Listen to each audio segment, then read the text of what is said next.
Ever feel stuck between a rock and a hard place, needing Wi-Fi for one thing, but your hotspot for another?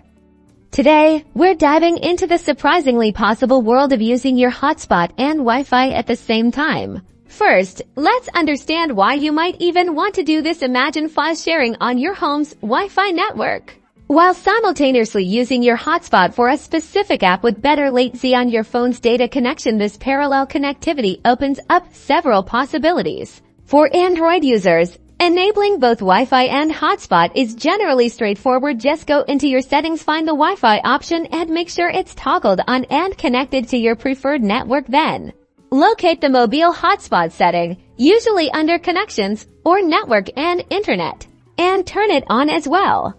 On iPhones, the process looks very similar. Ensure your Wi-Fi is connected, then navigate to Personal Hotspot in Settings and enable it. Keep in mind iOS will utilize cellular data while doing this. Now, the tricky part: directing traffic. Your device is connected to the hotspot will usually use the hotspot's internet. However, your phone will likely default to Wi-Fi for internet access. To truly leverage both connections simultaneously on a single device, you might need advanced routing capabilities, often found in higher-end routers, or specific software solutions. These programs allow you to specify which applications use which network interface.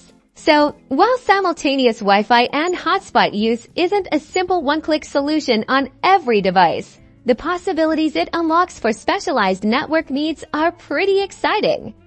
Let me know in the comments if you have experienced anything similar or if you have questions about this.